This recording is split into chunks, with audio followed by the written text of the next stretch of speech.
ऋण एक प्रकार की गरीबी है। जो देश पैसे उधार लेने में बहुत तेज होते हैं, अक्सर वो उसी ऋण में दबे रह जाते हैं।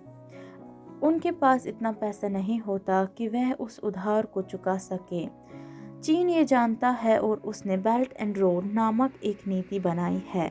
यह नीति अन्य देशों जैसे कि भारत को अपने स्वयं के निर्णय लेने की क्षमता को सीमित करके मदद करने के लिए डिजाइन की गई है।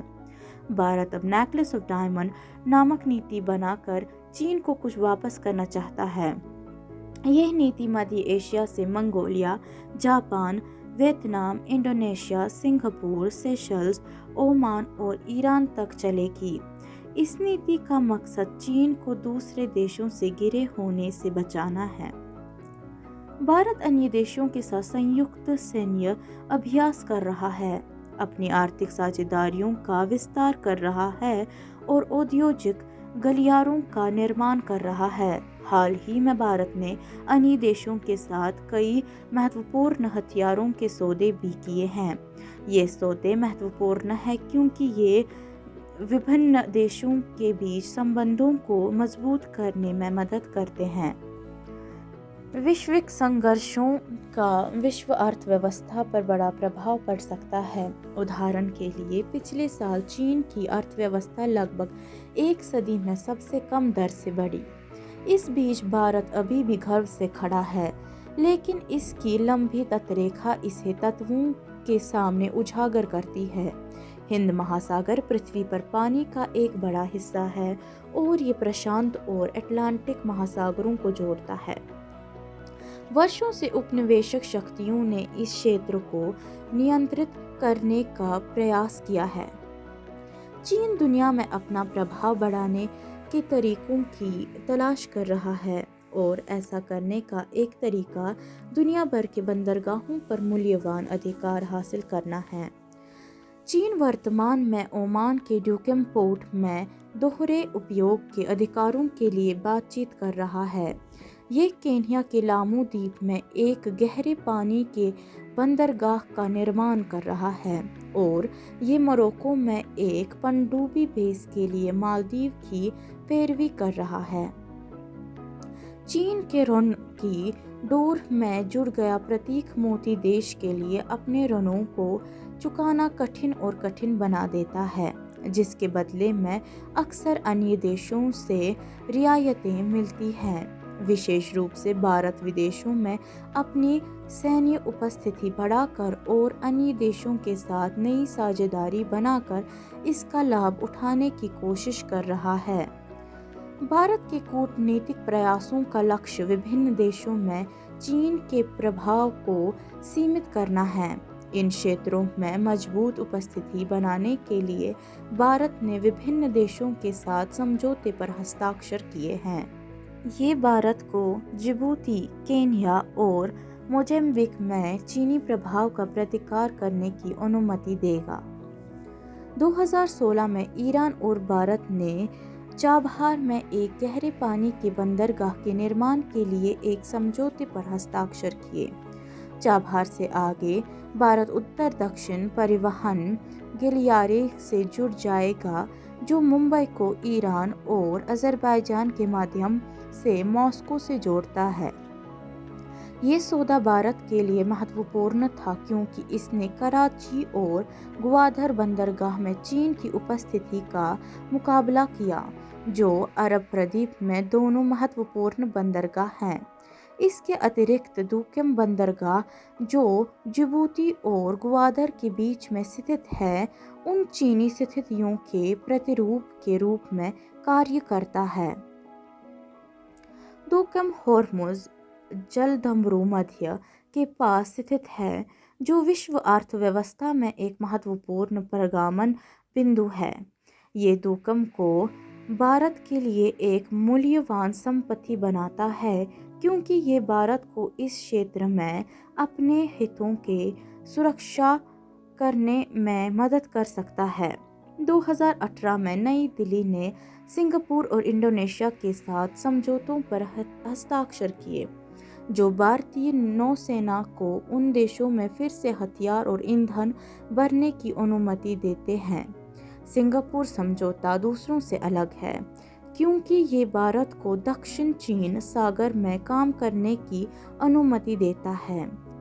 सबंग पोर्ट में भारत के सैन्य ठिकानों में से एक मलक्का के पास स्थित है, जो एक अन्य महत्वपूर्ण शिपिंग मार्ग है।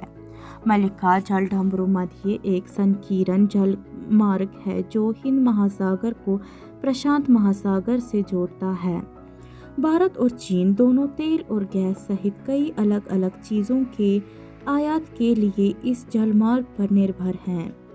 ये चीन के लिए एक बड़ी भेद्यता है, लेकिन ये भारत के लिए एक अवसर भी प्रस्तुत करता है।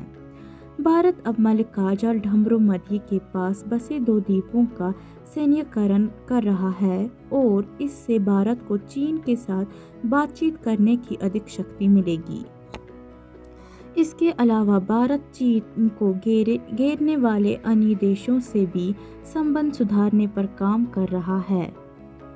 2015 में भारत और मंगोलिया व्यापार, पर्यटन और लोगों के बीच संपर्क को बढ़ावा देने के लिए एक विपक्ष हवाई गलियारा विकसित करने पर सम्मत हुए। मंगोलिया को उम्मीद है कि ये गलियारा अन्य देशों के साथ उसकी नीति निर्माण को संतुलित करने में मदद करेगा। कजाकिस्तान, उज़्बेकिस्तान, तुर्कमेनिस्तान, किर्गिस्तान और तजाकिस्तान के नेताओं के साथ मध्य एशिया बैठक के माध्यम से भारत 2015 में एक भव्य दौरे पर भी गया था। मध्य एशिया कई संसाधनों वाला एक बहुत समृद्ध क्षेत्र है, जिसमें तेल और खनिज, जल विद्युत क्षमता और एक बड़ा बाजार शामिल है। प्रधानमंत्री नरेंद्र मोदी की मध्य एशियाई देशों की यात्रा के बाद भारत और इन देशों के बीच व्यापार 2 गुना बढ़ गया है। इसके और भी बढ़ने की संभावना है क्योंकि इससे अन्य देशों के प्रभाव को नियंत्रित करने में मदद मिलेगी। 2017 में भारत और जापान ने एशिया अफ्रीका ग्रोथ कॉरिडोर नामक एक संयुक्त पहल शुरू की। इस परियोजना का लक्ष्य अफ्रीका में चीन के प्रभाव का मुकाबला करते हुए भारत और जापान दोनों में बुनियादी ढांचे का विकास करना और आर्थिक विकास को बढ़ावा देना है। दूसरे देशों के लोग सोचते हैं कि भारत का नेकलेस ऑफ डायमंड चीन के मोतियों की माला जितना प्रभावशाली नहीं है।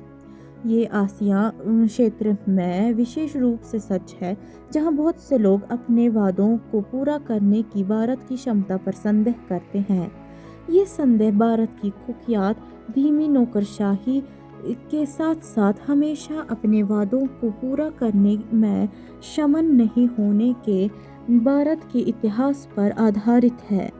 भारत और अन्य देशों के बीच किए गए कुछ सौदे भी पूर्वाभास होने लगे हैं। उदाहरण के लिए सेशेल्स में चीन के पास बहुत शक्ति है और सेशेल्स भारत और चीन दोनों के प्रति अपनी प्रतिबद्धताओं पर लगातार आगे पीछे होता है कि अन्य देश जैसे चीन दुनिया के अन्य हिस्सों में अधिक निवेश करने में समर्थ है क्योंकि वह अमीर है। भारत अभी भी काम करने की कोशिश कर रहा है।